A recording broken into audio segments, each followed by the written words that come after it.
Hey guys, before we get to the mysteries, we want to tell you about another podcast that we think you're really going to like. Check it out. Ever wonder what happened to the actor from the 80s movie that you love? What about the director of the 70s splatter film that turned your stomach? Or how about the model that starred in your favorite MTV video? I'd like to invite you to join me, Sean Riley, the host of Second Acts podcast, on the first of each month as we check in with some of the most memorable faces you've forgotten to see what's going on in the second acts of their lives. You can check out Second Acts podcast on your favorite podcast app as well as on YouTube. Also, be sure to check out our Facebook page for bonus content as well as ways to interact with the show. As Scott Fitzgerald once wrote, there are no second acts in American lives, but there are on Second Acts podcast. Here's to your second act.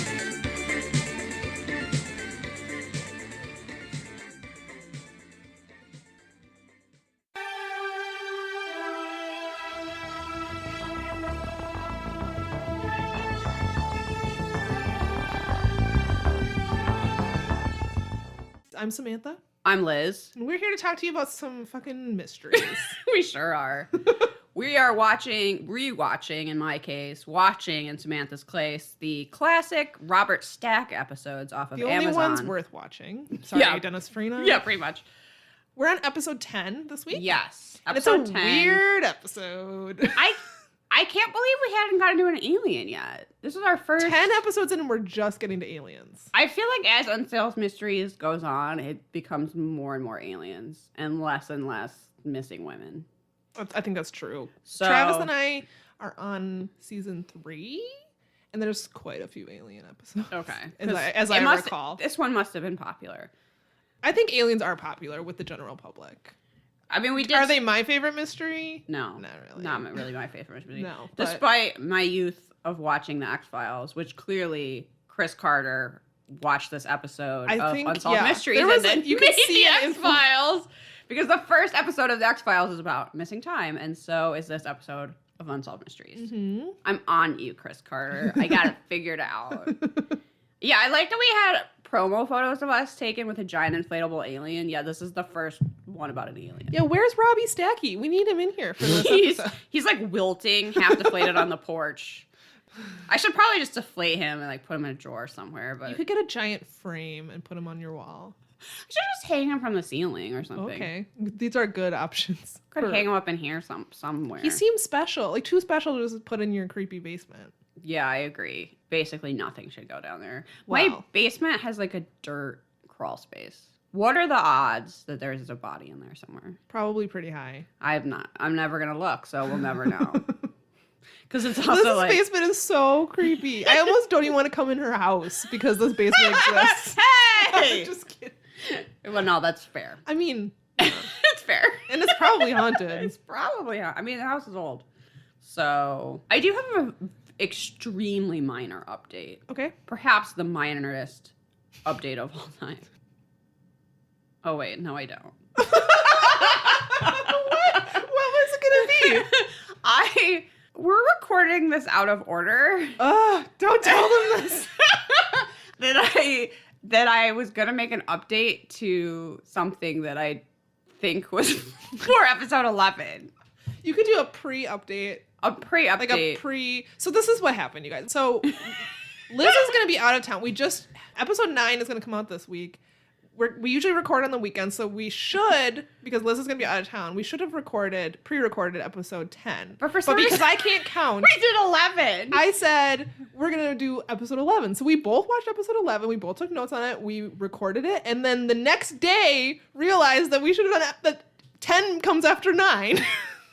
Neither one of us realized it. I didn't think it made sense, but I had complete and utter faith in Samantha. And Which I was like, Liz's first mistake. I was like, if that's what Samantha says, I don't understand how that works. Math. Okay, But- there's a reason I'm a writer. Because I can't do math. I don't see why we would skip from 9 to 11, but if that's what Samantha says to do, I'm going to do it. No questions asked. I got like a D+ in the only math class I took in college. That was like 7 years ago. Oh, I didn't even take math in college. It's fine. So clearly, simple things like what number comes after 9, it's This is hard stuff. We are professional podcasters. So they're going to air in order, but yeah, we already recorded episode 11. You don't have to worry about that, 5 listeners. Today we're recording episode 10, and Liz has an update for an episode that isn't. I can't even remember now. But so we told them all about this for nothing. Yeah, possibly. We might have admitted all of our foibles for no reason, but it's charming, and it makes us. Is it charming? I'm gonna say it is. Okay. And it makes us relatable. Sure. Yeah. Whatever. But at some point, I'm gonna recommend the podcast, The Fat Feminist Witch. That's in episode 11. Okay. Yep. So look forward to that. So this is a spoiler. Spoiler. I'm gonna recommend that podcast, and I'll tell you why next episode. But she talks about Ouija boards at some point in her podcast. And unlike Dangerous Linda, she said not to worry about them. Oh, okay. That they're just a tool of communication. They're not going to, open a door to the spirit world. And let demons into your life? No. Okay. She said that that's ridiculous because they're just pieces of cardboard. And they don't have any magical properties on your own. Okay. So I just thought that was an interesting, different take. Sure. Also, randomly, I was looking at books at Half Price Books in the, occult paranormal section, as you do. And I saw that if you want to see ghosts, you should wear an amulet filled with lavender. Oh. So I just thought I'd pass Isn't that also how you, fall asleep? Doesn't lavender help you fall asleep? I mean, it was if you want to see ghosts, smell lavender. I used to work for an aromatherapist. I smelled lavender all day long. Did you ever see a ghost? No. Okay. So I'm a little bit skeptical. I've given my mom a bunch of lavender that she can smell to help her go to sleep. Okay. Like lavender. Has she seen any ghosts? And I don't think she's seen any ghosts. Well. But I just thought I would put that out there in case someone else could try it. You could try it if you're going on a ghost hunt. Maybe bring a sprig of lavender with you. While we're talking about ghosts and while we're talking about things out of order, can we tell them about these books? Sure. So we're going to talk about this in episode 11, I think, briefly, too. But I have to tell you, because Liz went to... Was this from Half Price Books? I just had an adventure Liz at Half Price had an Books. adventure at Half Price Books and found these books. One is Ghostly Tales of Minnesota by Ruth D. Hine, and the other one is Ghost Stories of Minnesota by Gina Teal. Which I think that one's volume 9? It does say 9 on the spine. How there many might be 8 others. Ghost Stories of Minnesota are there? It doesn't say 9 out of 9, so there even could be more than 9. We don't know. We don't know. Apparently Minnesota is super fucking haunted. But the Ghostly Tales of Minnesota, you guys. It's practically a pamphlet. It's barely a book. And the reason that this is amazing is because she dedicates it to the ghosts. Read the dedication. Dedication. This book is dedicated to ... the ghosts. Without whom this collection of stories would not be possible. We found that after recording, the last time we were recording, and we were like, I really wish we had discovered this while recording because it's so hilarious. It's so funny. And some of these, so the table of contents I'm looking at right now, and the chapters, they're very short. They're 2 or 3 pages of just little ghost stories. And some... Grandpa's hand is creepy. one of them. That's creepy. Oh my god, a ghost in the drain? Question mark. Sure. I don't want a ghost in my drain. Swamp ghosts? Listen, we don't really have swamps in Minnesota. Yeah. We have some wetlands could be considered swamps. We do have those, but they're not very swampy though. The Wizened Face is another one. Is that the book that's talking about the haunted at the state fair? I think that's the other one. So this other book claims that the state fair is haunted, which of course it is. The Minnesota State Fair is really old, and I used to spend the night there all the time because we'd show horses, and we always traded ghost stories. However, we never talked about the ghost of the little brown bird. Yeah, this book is claiming that a brown... Keep in mind, fairgrounds are outdoors. Yeah. That a brown bird that shows up each year is actually the reincarnation of Dwayne, a carny who died. Yeah. Or Dwight. I don't remember what his name is. They feel his spirit whenever they see this bird each year. There's just birds at the fair. It's outside. If you think that I'm keeping part of the story from you, I'm not. That's the whole story. It's the whole story. They saw a bird. And they're like, that's Dwayne. There he is. There has to be better ghost stories about the state fair. There has to be. If anybody has a better one. I wish I could remember. I know we traded ghost stories because some of the buildings at the state fair are so old and rickety, and people sleep in them when they stay at the fair. Yeah. What a lot of people don't realize is that if you show animals at the fair, and perhaps even other things, you can stay there. You don't have to leave at the end of the day. You sleep there with your animals. So there's like a whole party that goes on at the end, like after all of the actual fairgoers leave. Is it super sexy? No. People just drink a lot. Like, it's not. Sure. There's not that many people there. So, and like the 4-H kids, because a lot of them come from like rural really Minnesota. far away. So they can't like get hotels. They just stay in like the 4-H building. And it's super creepy. So it's kind of like camp almost. You're sitting around telling ghost stories. But I can't remember any specific ones. So if anyone out there knows of some State Fair ghost stories, let us know. Yeah, or perhaps it's you podcast at Gmail. If the bird thing is legit and you saw the little brown bird. Yeah, if you saw the little brown bird and we're going to be open-minded about that's it. the spirit of a carny. That's not just a regular bird. That's a ghost bird. That's a reincarnated ghost bird who can't leave the fair because he used to work. Like, he probably had a life outside of the fair. No, just the fair. Just the fair. He didn't have a family. He didn't have friends. He didn't have other interests. He just operated a ride. Why would he come back as a bird? Why not him just There's himself? a lot. I have a lot of questions. And that are not answered in the book. It's unsolved. It is an unsolved mystery. Is that a regular bird? Yes, but could it be a ghost? Could it be a ghost? Oh my goodness. I think I'm going first. Okay. This is episode 10. 10. Season 1, episode 10. You can watch it on Amazon. I believe also Hulu. Yes.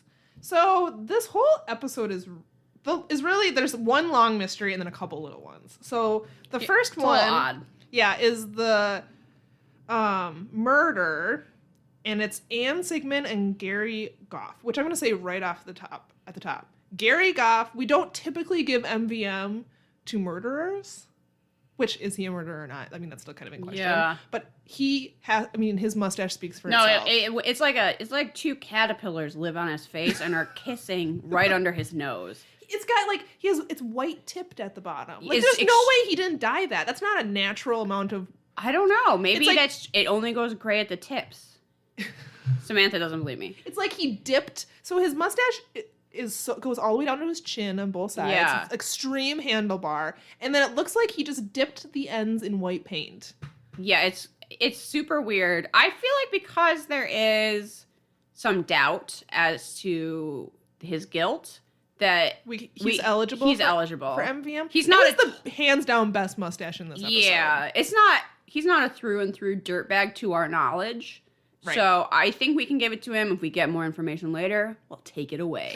He can be decrowned. And there's the other thing. Can we divorce like the mustache from the man? Like, it's not the mustache's fault this guy killed someone. I mean, yeah. Is the mustache winning MVM or is Gary winning MVM? I mean, Gary chose... It is most valuable mustache, not most valuable guy with a mustache. He chose to have that mustache that's like a pussy willow growing out of his upper lip in two directions.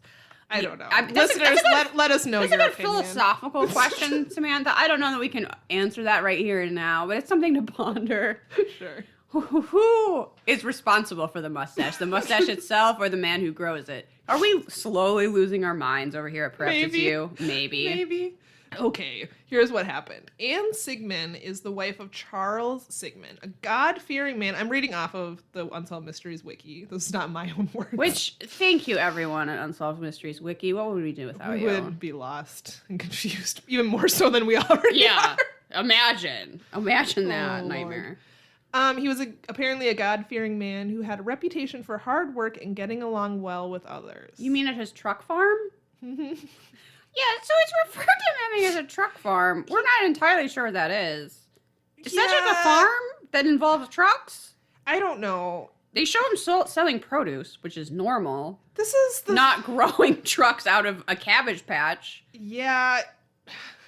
So I've totally derailed Samantha from her story. That's next. So it talks about how he had a series of failed relationships. Mm-hmm. Unlucky in love, I guess. So it also says that shortly after they married, Charlie sold his home and used the money to acquire a 9-acre truck farm, which they named C&A's after Charlie and Anne's initials. And it's never explained what the fuck a truck farm is. I went on Reddit and people were I was like, am I the only one that doesn't understand this? No, everyone is like, I just picture little baby trucks growing up into big trucks. It's like the little piglets are running and then there's little trucks driving by. But what I actually think it is a regular farm and they like sold produce out of their trucks. Like at a farm, Oh, they drove yeah. to farmers markets or like on the side of the road. You know where there's like a sweet corn stand You or know, whatever? farmers markets have really come into their own more recently, so I don't. With On the side of the road, like you park like a your nice truck. produce stand, you go, you Yeah. like buy some corn and some jam, That's whatever. kind of what it looked like in the reenactment, but Sure. not really explained. And why they call it a truck farm? They're not farming trucks. Anyway, we probably spent too much time on that. It's just baffling. Charlie also took in Anne's 2 sons from a previous marriage, accepting them like his own and having them live with them on his farm. I kind of don't appreciate how, like, they make Charlie seem, and I realize he died, but, like, they make him seem like this perfect figure. While Anne was just feathering her own nest. Yeah, that's the other thing. So they There's a lot of phrases in this episode that I don't know what they mean. They interview Charlie's mom, who seems like a very sweet old lady, right? She's wearing like this baby pink, like Church dress. Church dress. Yeah. But she says these phrases that I don't understand what they mean. We're just not Including country folk. Including I could tell that Anne Sigmund was just feathering her own nest. What does that mean? What does that mean? I have no idea. I think they mean to say She was in it for herself. that she was in it for herself, I'm totally guessing. Yeah, maybe taking advantage of him for his money so that he could take care of her and her sons. I think. Yeah. I don't really know. I mean, a prosperous truck farm. But it becomes quickly clear that they're trying to smear Anne's character yeah, and make Charlie seem like things get a little loco. a perfect angel, which maybe was true. I'm not really sure. It's kind of hard to tell what's real and what's not in the segment. But anyway, during the summer of 1986, Charlie began to suspect that Anne was seeing another man. Trouble continued when Anne developed a strange attraction and curiosity with demon worship and witchcraft. Which I want to make clear right away that this is all hearsay. We never hear from Anne saying that I actually worship the devil and practice witchcraft, which are totally two different things. Yeah. Was she a pagan? Charlie is dead at this point. We only hear this from Charlie's friends and family. Yeah. So clearly this is biased. Hate her. Yeah. Yeah. We openly hate her. We only hear about how she is a slutty witch who is married to the devil from her enemies.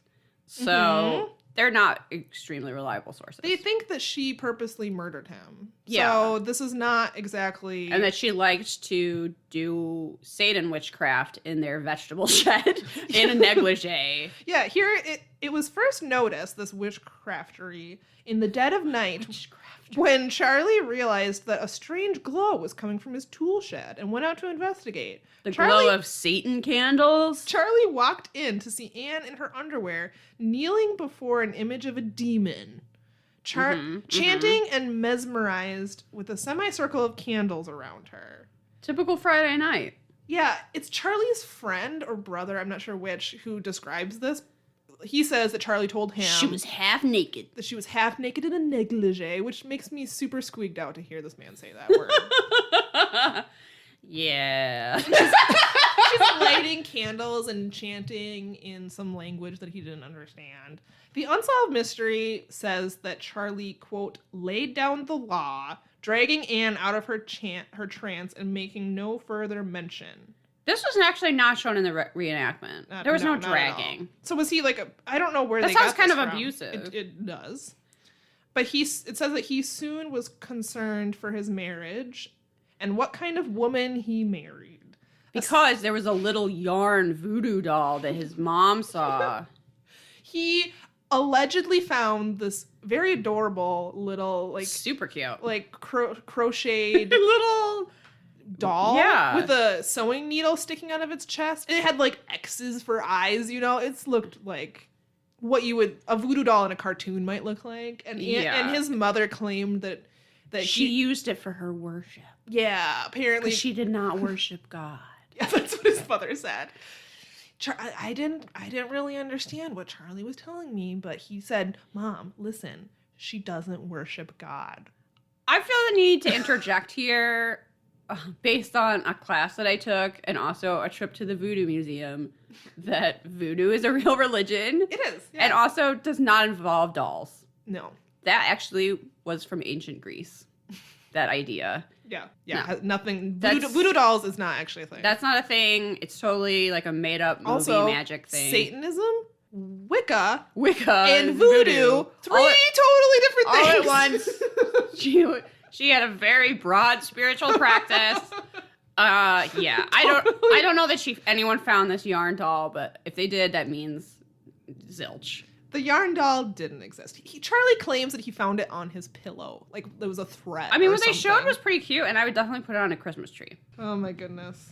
Yeah, apparently, and according to his mom, who said that Charlie told her that Anne told him that she had used this doll in witchcraft rituals. So she didn't, but whatever. It's just funny that this is like such an extremely old-fashioned way of besmirching a woman's character. Saying that she was a witch whore. She was a witch whore. You would think that even in the 80s, we would have moved beyond we that. wouldn't be acting like it was the 1700s. What, Anne? She was surprising. She twitch. married the devil in the moonlight. I saw her fly out a window. Like, In a surprising twist, they hunted down Anne and burned her at the stake. yeah. No. This is ridiculous. So, feeling that he had not known Anne that well before marrying her, Charlie served Anne with divorce papers, and she and her sons moved out of Crothersville, Missouri, where they had been living. Apparently, she loaded all of her possessions up in a pickup truck, put her sons in the bed of the pickup truck, and sped out of town. And then that family was like, and then she took the boys away. I was like, yeah, they're her sons. Right. And Of course he she did. divorced her. Yeah. What They did were you like, expect was going to happen? Like, this horrible witch whore then took away his children that she had from a previous marriage.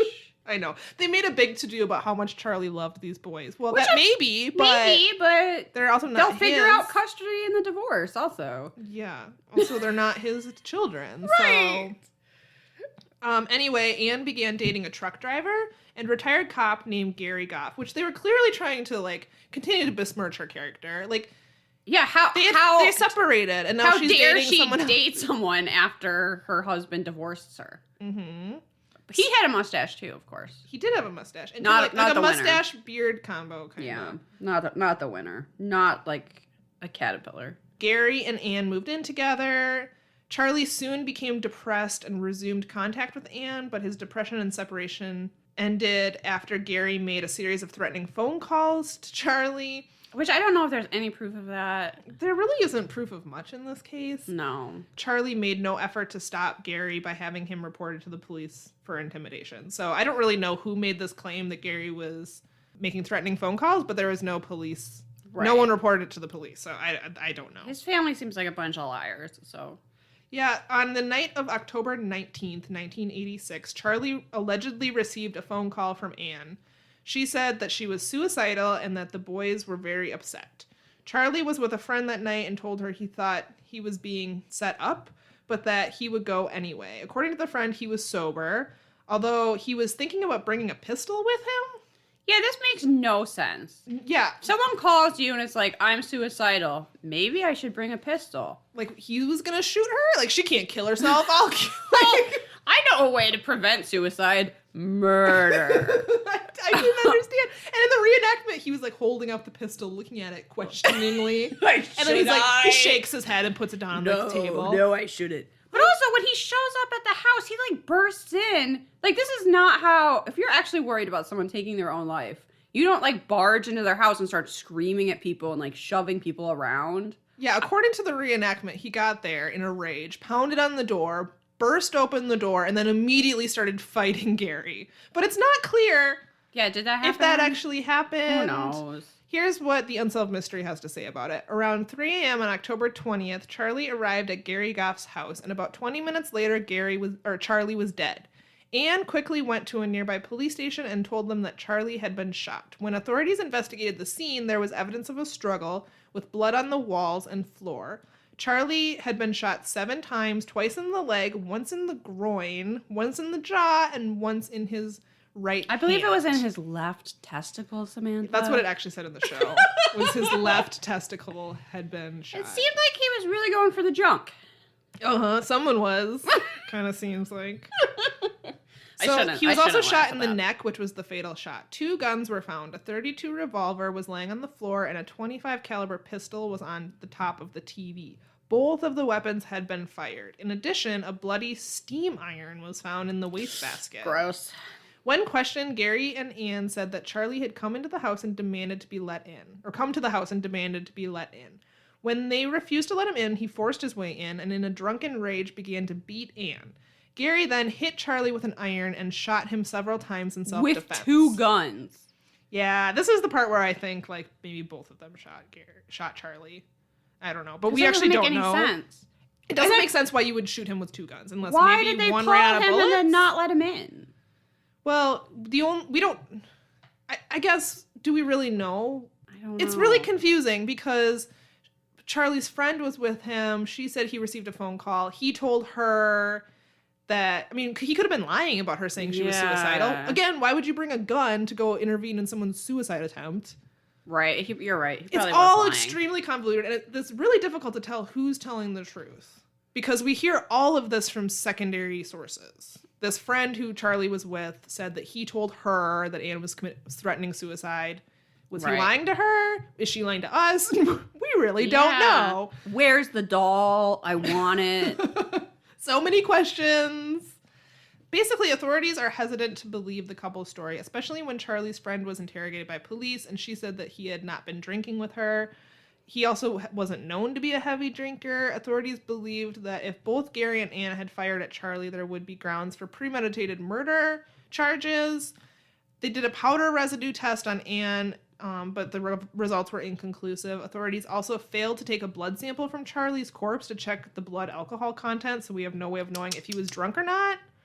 So, I mean, it also seems like the investigation wasn't that great. A friend of Anne's soon came forward and said that Anne had reasons for wanting Charlie dead. A few days after the murder, Anne's friend was given a wire and Anne made incriminating statements suggesting that she and Gary were going to leave town. I don't see why that's incriminating. It's not, because what we also find out later is that there was no warrant and they didn't even know that the police wanted to talk to them. So they left town.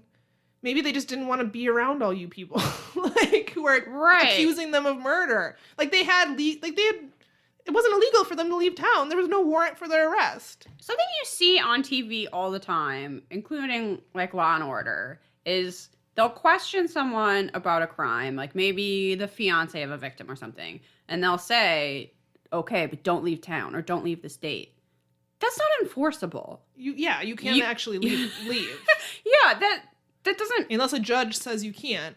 Right. You can. The police can't just restrict your movements because you have some sort of connection to an investigation. If you're not actually under arrest, you can leave town. Yeah, you can do whatever you want. And literally that was the quote-unquote incriminating statement. The incriminating evidence where she was like, yeah, I think I'm going to take off. That doesn't mean that they killed him on purpose. No. Like, it could still have been self-defense, so it wasn't incriminating at all. Maybe they didn't want to stay in the house where someone died. There's plenty of reasons for wanting to leave town. Maybe your kids are a little traumatized by this. Maybe all the kids at their school are saying, your mom is a murderer. Like, there's lots of reasons for wanting to leave. Maybe they wanted to start their own truck farm. You know? So, yeah. Or maybe the devil told her to leave. That's fine, too. Yeah, I don't know. This case is, I think presented in a way that's convoluted because they treat this sort of hearsay evidence of the victim's family as if it is evidence. Yeah, apparently after they left, authorities then started preparing an arrest warrant for them, but they actually had no way of knowing that there was any kind of a warrant. Gary's truck was later found abandoned in Phoenix, Arizona. Authorities, however, authorities can't even decide whether or not Charlie's death was self-defense or murder. The only way the case can be resolved, they say on Unsolved Mysteries, is when Anne and Gary have their day in court.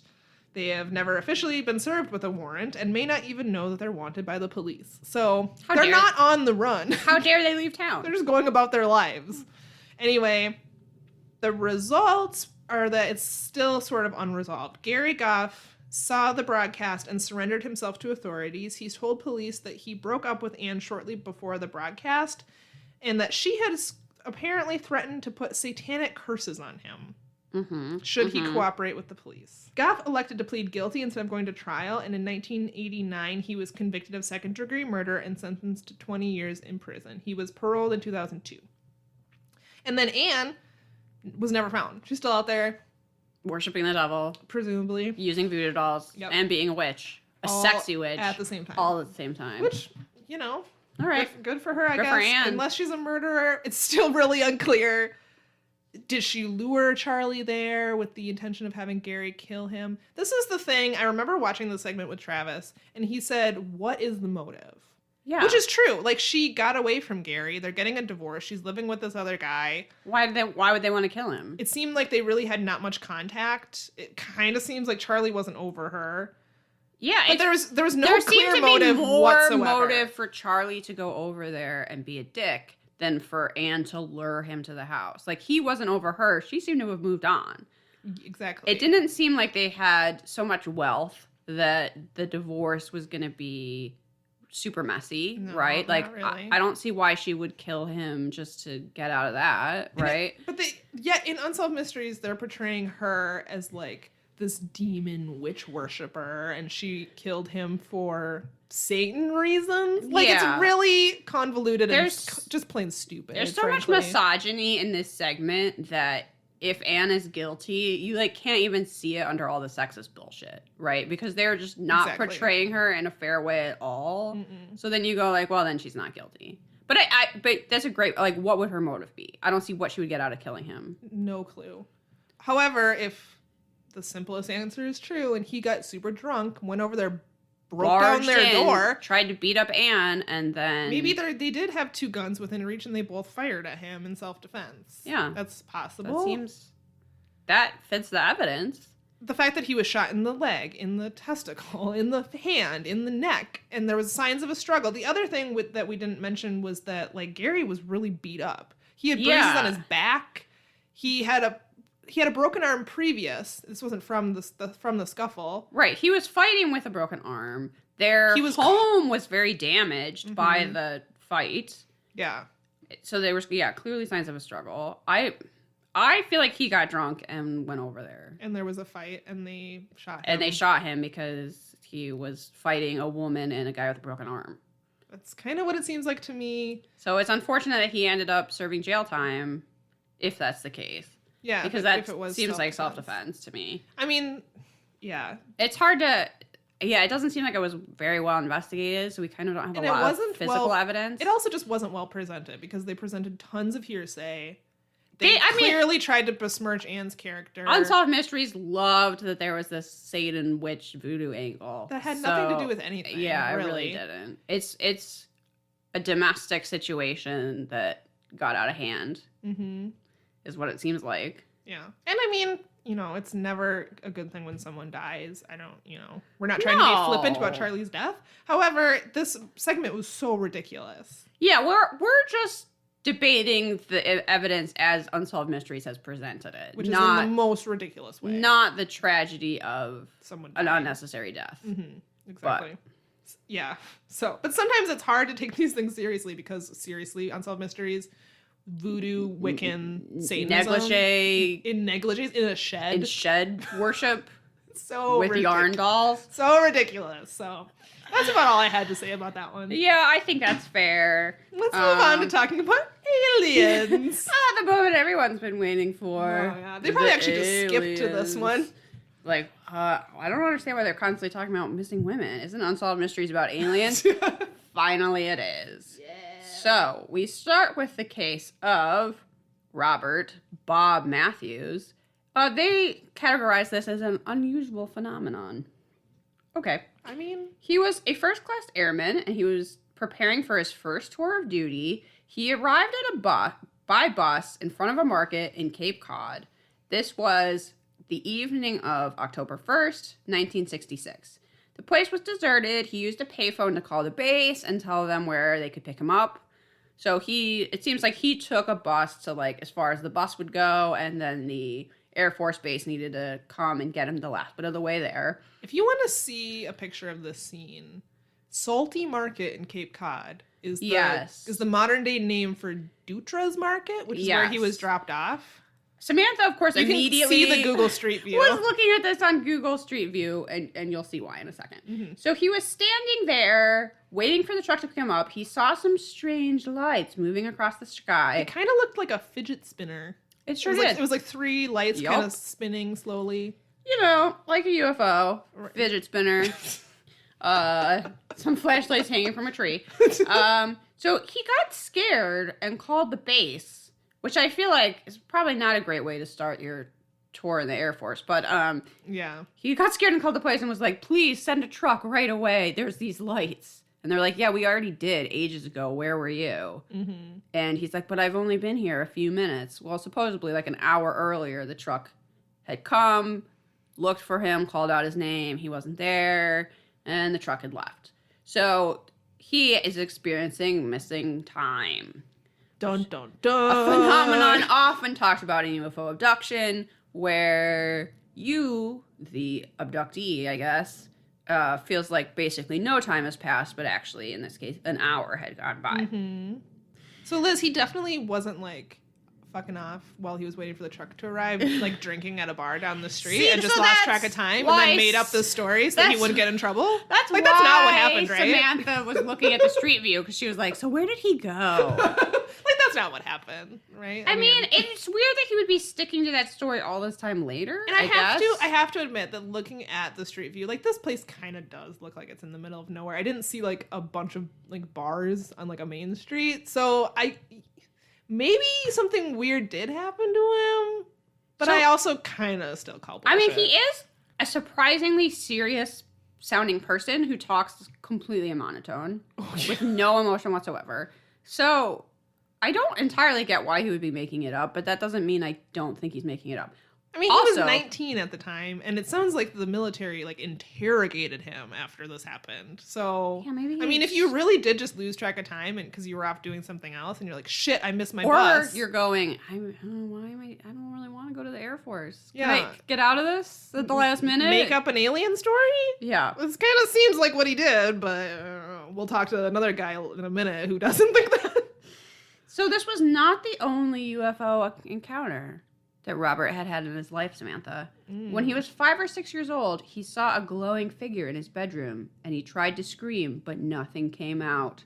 He lost his voice and hearing, and all of a sudden, the figure came towards him, lifted up his pajamas, did something to his chest, but when she told his mother, she didn't believe him. So Robert called this a ghost as a child. But then they did this great reenactment of him on vacation, walking up to a rack of paperback books, and then seeing a book by Bud Hopkins with just basically a doodle of a gray head alien on it and going, that's it. That's what I saw. That's what I saw as a child, because apparently he had never seen a drawing of an alien before because it was the most generic drawing ever. So, Oh my god. Bud Hopkins was once an artist, Mm-hmm. but saw a UFO with some friends and just sort of proclaimed himself a UFO expert. Henceforth, I am now because the Henceforth. scientists aren't doing anything about this. Yes, he was very angry that the scientists aren't doing their jobs. sitting on the sidelines while we have to do the real work. I'm pretty sure they're doing science. Yeah, actual science. Yeah. But Anyway, so he wrote this book that that Bob saw called Missing Time. And then he was like, oh, this is what happened to me. So Bud puts him under hypnosis, which, according to Unsolved Mysteries, looks like a great nap. He's like lying in a bed. He's all so cozy. comfortable. He had like 4 pillows. Yeah, while Bud like slowly talks to him and Implants memories. into his- implants memories of how he was in this sort of medical room getting examined.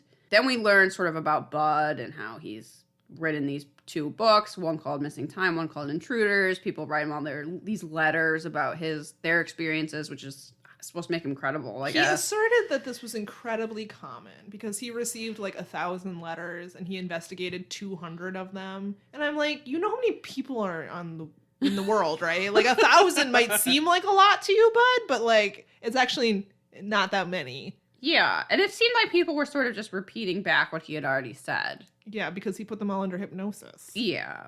So they show Bob go to the scene where he saw the UFO after he's hypnotized and he remembers what happens. He went walked up this ramp and was examined.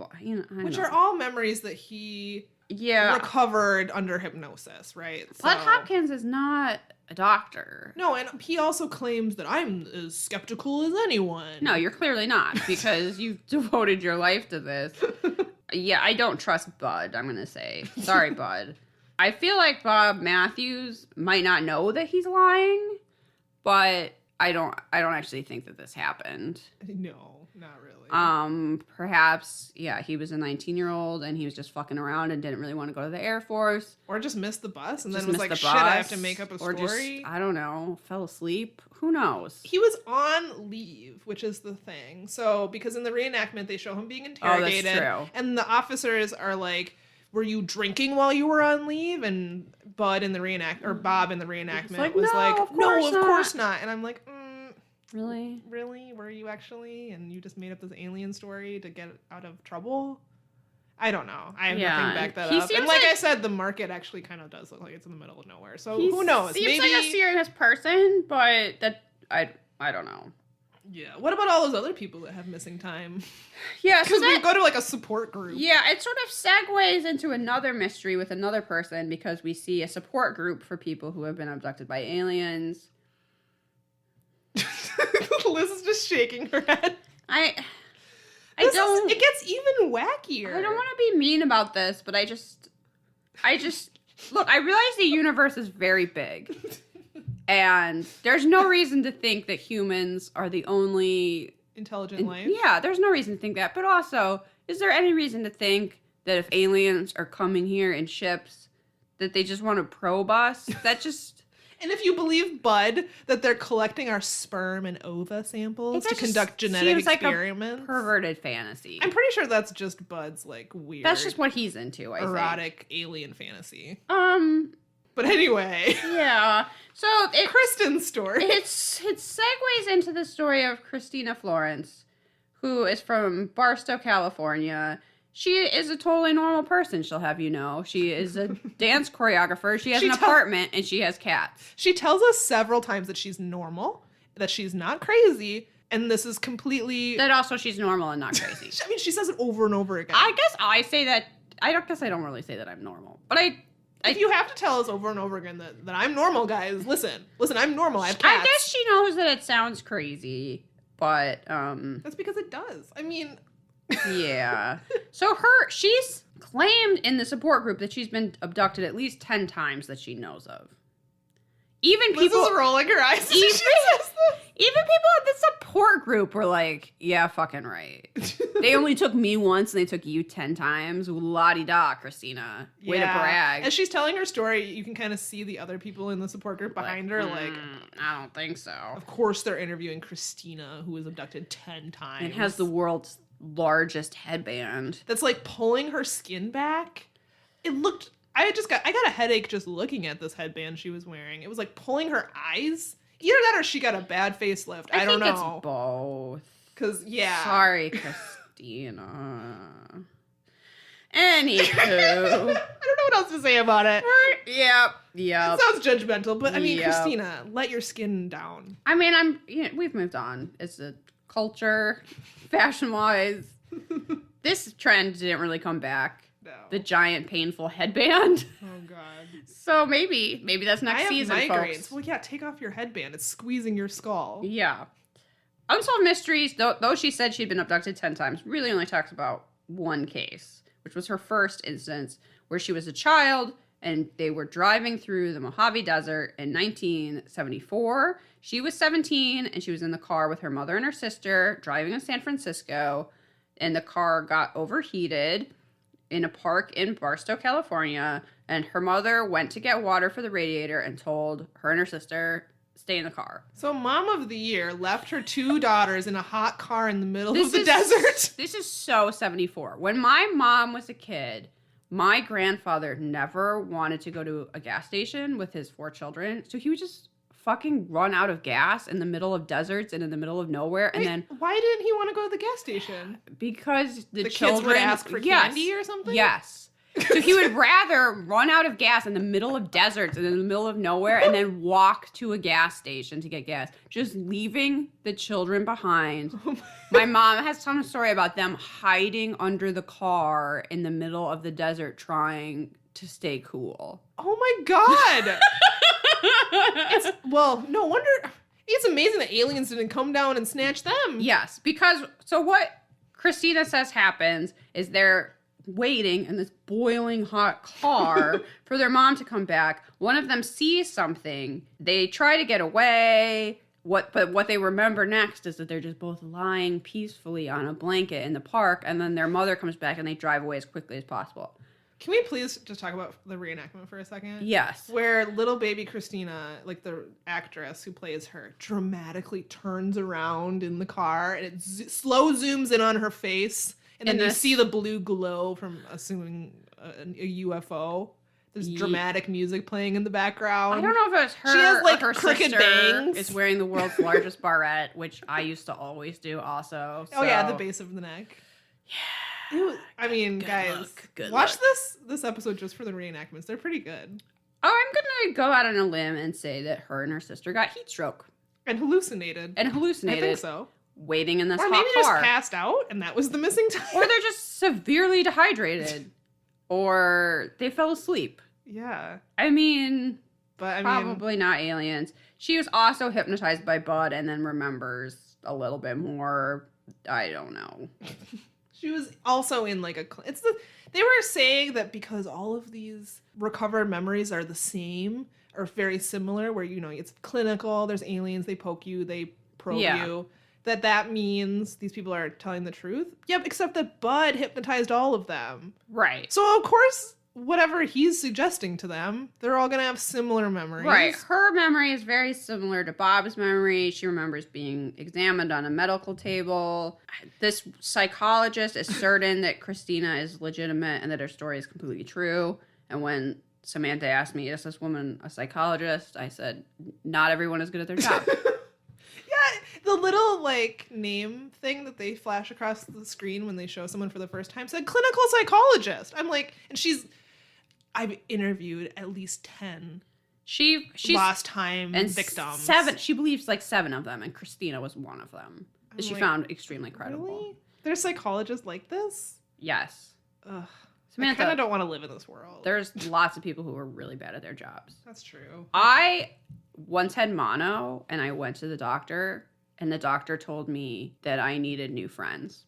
What does that have to do with mono? She was like, because they gave you mono?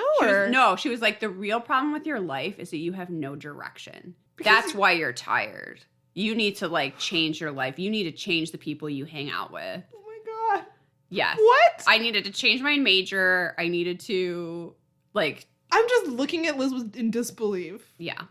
So what happened? And that person, I'm on the edge. That person mystery. Is a medical doctor. So what did you do after? Did you go to a different doctor?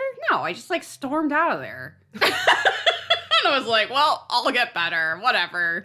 I'll change my life. I'll cure myself of mono. First of all, if that was my real problem, that's called depression. Right? Like, if the reason I was tired was because of, like, I was unhappy with my life, that's called depression. That's not called get new friends. The medical advice. Oh my God. Oh, this world is. Oh God.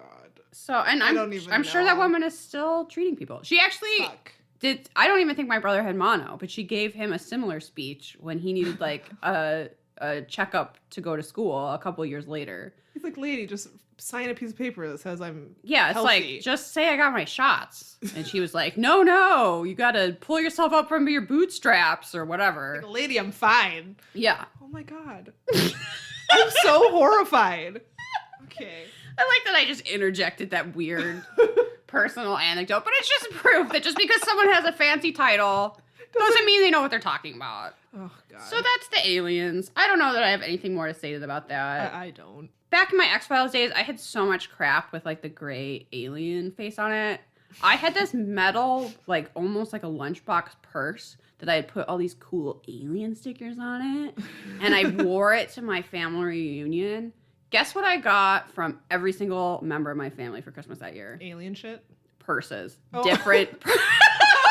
They're like, you should carry this You should one really instead. use this purse instead. Yup. So Every they did single member of my family gave me a purse for Christmas. Oh my god. I wish I still had that. That's amazing. Oh my god. These anecdotes are better than the mystery. Well, this episode, We need some laughs because we're about to talk about something really depressing. honestly, the first time I watched the segment Samantha is about to talk about, I almost cried. Like, it's really... So, like, grab your dog, grab a teddy bear, I don't know. Fortunately, it's really short, but it's really sad. It's really sad. I don't even... It's also another one that's really confusing, but... So this is the story of Rajast Kane. People call him Ro. He was born on October 12th, 1924. He had always hoped to create a better life for his 7 children. In 1958, he moved from Mississippi to Los Angeles and was able to give his children advantages that he wasn't able to before. His children stated that he was always a loving, caring father to them. By 1986, Rajas was 62 and worked for the Department of Parks and Recreation. For some reason in the reenactment, they showed a guy raking leaves with a hard hat. I don't think that's actually how Rajas did his job. Maybe. I don't think you need a hard hat to rake leaves. That's how the Parks and Rec department works. They just left that out of the show. But basically, they described him as a super hard worker. He seems worked like a his really ass nice guy. off to give his 7 children a good life. He had the biggest smile. This picture of him looks like a It's guy that you adorable. just want to know. Yeah. He seems so happy and jolly, and that makes it He was all the clearly more really sad. connected to his family and really loved his kids and his family. Mm-hmm. Yeah. So which just makes this worse. Yep. On the afternoon of February 18th, 1986, he left his home telling his sister that he was going to a hardware store. However, he never returned. Since his disappearance, several clues have surfaced to suggest that he may be still alive. On February 19th, so the next day, he called a neighbor and told her that he was not feeling well and could not get to work, which immediately alarmed him. She's like, "Why are you calling me to tell me this?" Yeah. So when he didn't come home then, her and his family called the police. 2 days later, a private security company in an affluent neighborhood spotted a man who they believed to be Rajas. The man appeared confused and gave the officers a phone number that belonged to his sister Teresa. However, when Teresa then came to pick him up, her brother was gone. So the security officer, I'm kind of blaming so for this. Frustrating. Because he didn't stay with him. He saw this man who appeared confused and could only tell him a phone number, called the phone number, like, come get this guy, and then he just left. yeah, they couldn't Like, you don't feel any put him responsibility in a car to or something. or Just like at keep least an wait. eye on for him for a little bit. at least wait with him until she gets there. Clearly, he didn't really understand where he was. I realized it was a private security, like, or call the police so they could sit with him. Right. Don't just leave him. just let him wander away or whatever. Yeah. A month later, his car was found parked on a busy street 22 miles from home. All of his papers, including his GI Bill, the deed to his property, his insurance policies, his glasses, his false teeth, it was all in this car.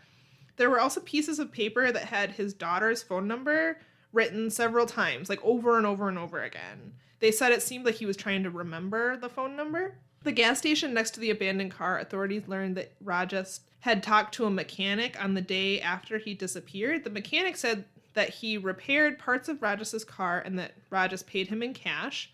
The mechanic said that Rajas was slurring his speech and walking strangely. He last saw him walking down the street away from the gas station. Authorities and Rajas' family believe that he may have suffered a stroke and that he may be experiencing memory loss. Authorities discovered that Rajas' telephone credit card had been used several times since he was seen by the security company. Strangely, the calls he made were to people that had placed help wanted ads in the local newspaper and not to his family, which is very odd. They believe that perhaps he became lost and confused and kind of reverted back to this instinct he had to get work because he was such a hard worker. It seems like he knew he was supposed to go to work, right? Because he like called the neighbor to say, I'm not going to be able to come to work. Mm-hmm. And at some point that got confused into, I need to find work. I need to go to a work, right? Yeah. Like, and he was like writing down his sister's number over and over again. They found that in the car. Like he was trying to remember it or trying to remember what it meant. Which is weird that, like, he was writing her number over and over again, and then he didn't call her. Yeah, but I guess... But he called these help wanted ads. The security company. Is that who the security company called his sister? It's confusing to me because they mentioned his daughter's phone number and they mentioned his sister's phone number. They called his sister to come get him, and when she arrived, he was gone. And then they said that he was writing his daughter's phone number. But he didn't call his daughter. He didn't call his daughter. He called these help wanted ads. Okay. So, but I mean... Who knows what's going through someone's mind? You know, he's having trouble sorting the information that he has. Exactly. They think that perhaps he may have been picked up by law enforcement or a paramedic and transported to a hospital for medical treatment as a John Doe. They said maybe he's still being taken care of somewhere. I kind of thought that was just wishful thinking. Because they have no evidence. They don't know what happened. They were saying, you know, it's possible if he had a stroke and he doesn't remember who he is, he could be somewhere as a John Doe. Mm-hmm. We wouldn't know. Yeah. But that's another one of those, like, why do they always want it to be amnesia? Because that's, like, the best case. That's how they could still be alive. Right. It's a better scenario than he died from exposure or, you know, he's wandering the streets. Like, maybe he's being taken care of at a hospital and he just doesn't know who he is. Like, that's... We'll go find him. That's not great, but it's better than some alternatives. Yeah. So that's basically where the episode ends. They're trying to find him. There is a minor update. An Unsolved Mysteries viewer called to say, in a neighborhood in Topeka, Kansas, there was a guy named Elmer Jackson who may be Rajist. Apparently, he resembled the photo. He had a scar somewhere on his body that only the authorities and Rajast's family knew about. Yeah. Apparently, a truck driver had dropped this guy who was going by the name of Elmer Jackson off in town, and this Elmer guy was doing odd jobs, and unfortunately he disappeared before police could question him. They got there within days. Some of Rajas's family, I think his son, flew there to help with the search, but this guy had just disappeared, and that was it. They didn't find anything from him. He was declared legally dead 10 years after the Unsolved Mysteries segment aired. He's still considered a missing person on the Doe Network, which is like a network of missing persons. There is a grave that people found on, like, it wasn't a Find a Grave website, but it was a similar website. I was reading the comments on unsolved.com, and they were questioning whether or not his body had been found. So someone in the comments actually said that they contacted the Doe Network and checked to see if a body had been found. The Doe Network said, we don't know anything about this grave. It's possible that after his family had him declared legally dead, that they wanted a grave. That they had a ceremony and made a marker for him, which is really depressing. People in the comments were speculating that, maybe the family wanted closure and that's why they had him declared legally dead. He was old and clearly, by all evidence, was suffering from a medical condition when he disappeared. So in all likelihood, he did pass away. Just, we don't really know how long after he disappeared. Yeah. Was he actually wandering around out there confused, working odd jobs? It's incredibly depressing. And you don't want to think that your loved one might just wander off one day not knowing who they are. And he seemed like such a nice guy. His family loved him. He loved them. It's tragic. It seems like he had a good life, and it's awful that this is the conclusion of it. It's a brutal viewing experience because you get this update where they're like, he was spotted, and his son flew in, and we're gonna find, and then it's like, he was never found. And you're like, oh fuck. I was really hoping for a happy ending at the end. I know, you kind of get this teaser, like, and it's like, oh no. Actually, the universe is chaotic and terrible. There's no hope for anyone. Yeah. The lesson of Unsolved Mysteries. Life has no meaning. So, he does have a Find a Grave page. I just pulled it up. He was a World War II vet. He was in the Navy. They have a nice picture of him. And he has a memorial in the Los Angeles National Cemetery. Oh, okay. So, it's just an in memory of Rajas Kane, U.S. Navy, World War II. And then it cites his death as February 19th, 1993, which is when he was declared legally dead. The cemetery looks really lovely. So if you live in LA, maybe stop by, bring him some flowers. Drop off some flowers. Yeah, that's a really depressing one. It's awful. If you watch this episode for the aliens, just get ready that at the end there's kind of a bummer of a segment. This episode also had an update about the boys on the tracks I forgot case. about that. Do you want to tell us a little bit about that? Mr. Walrus comes back. Yes. And he's lost a little weight. He's looking good. He's looking good. Actually, we were like, is that Walrus? Is that Officer Garrett? Or was he a prosecutor? Prosecutor he was the Garrett. prosecutor. Richard Garrett. Yes. Yeah. He comes back to give Robert Stack an update on the case in front of a map. Robert Stack is clearly not really listening. And Robert Stack has this 1,000-yard stare. he's just trying to look really serious the whole time. It's not really any information that we didn't talk about when we talked about the mystery a few episodes ago.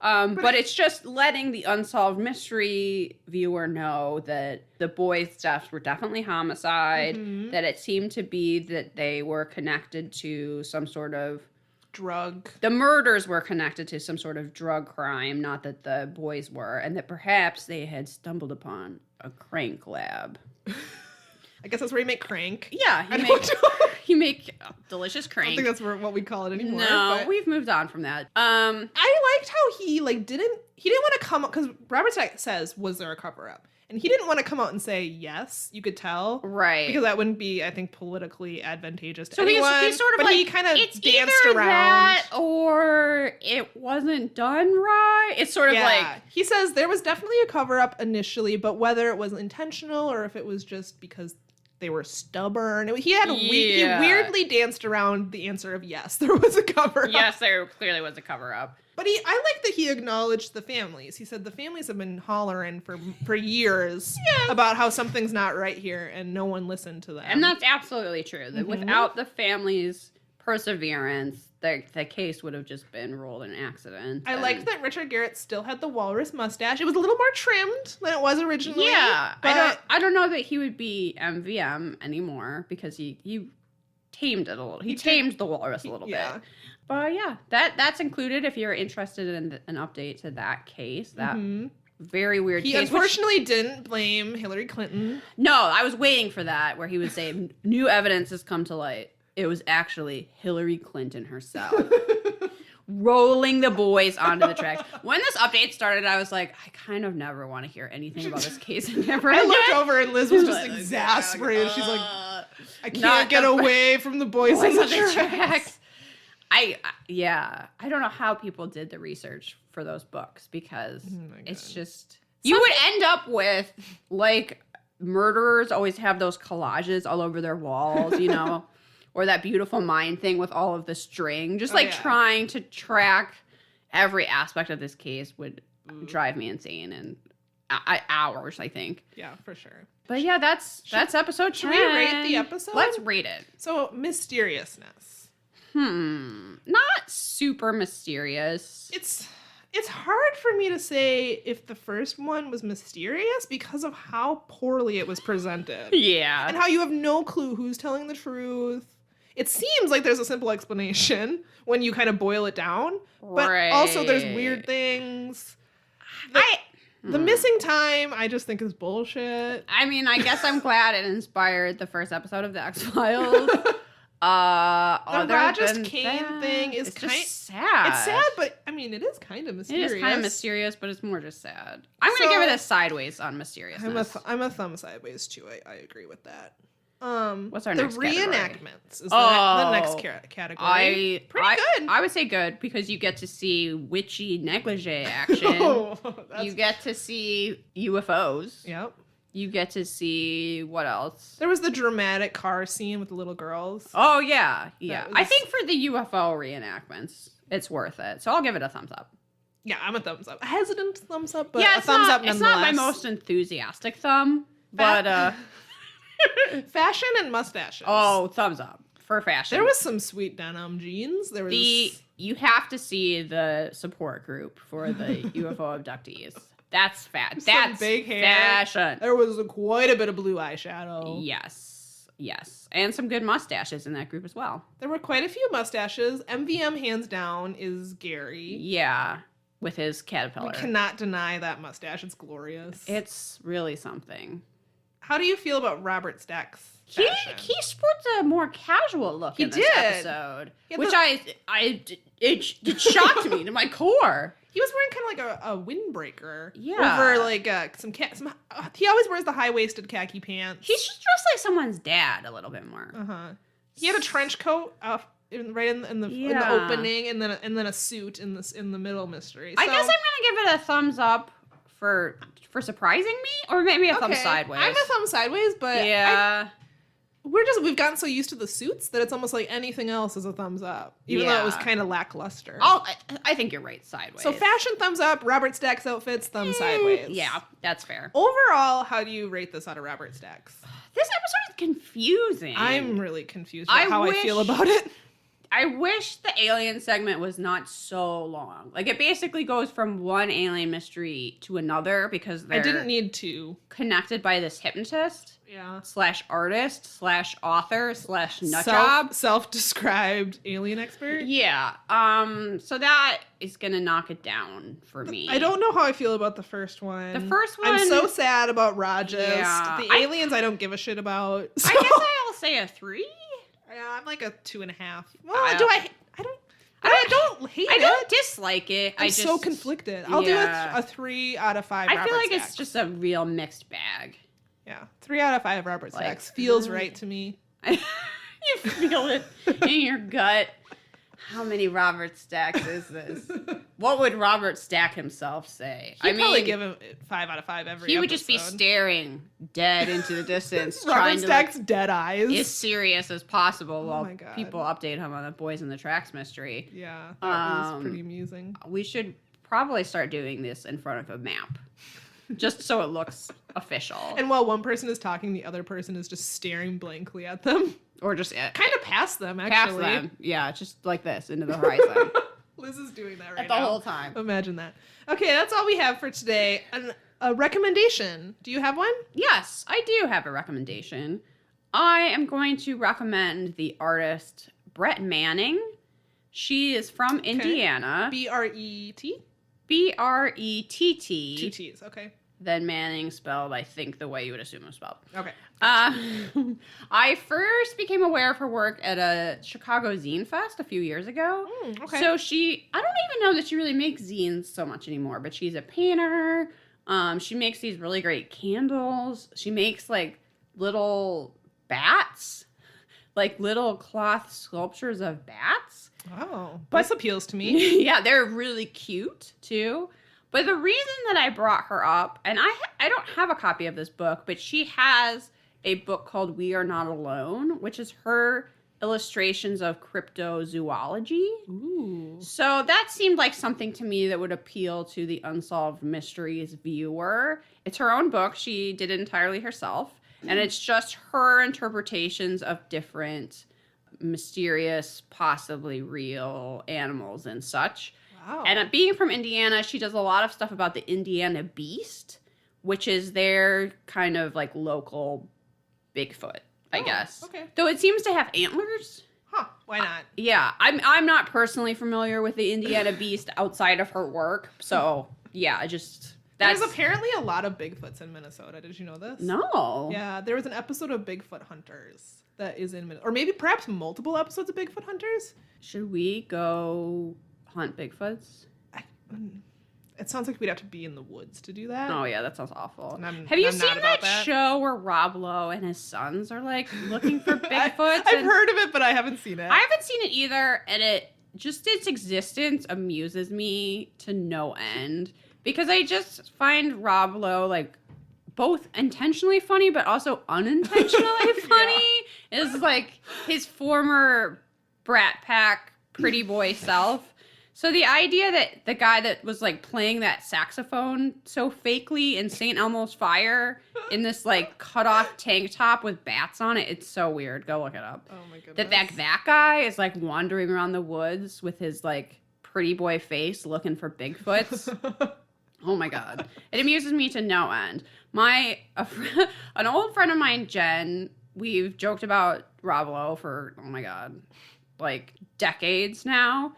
And she found out that he was coming to her town for a book signing. Oh. And her joke was that she was going to just dress as Bigfoot and sit in the audience. And every time I think of that now, just like a rows of normal on folding chairs and just her in a Bigfoot costume. And I was like, would you say anything? And she was like, no, I would just point at him.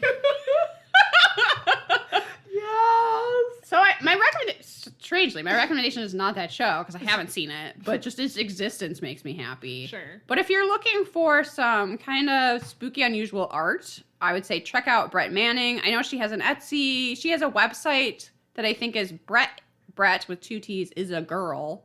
.com. Okay. And then you can see her different shops and activities and stuff like that. Cool. Yeah.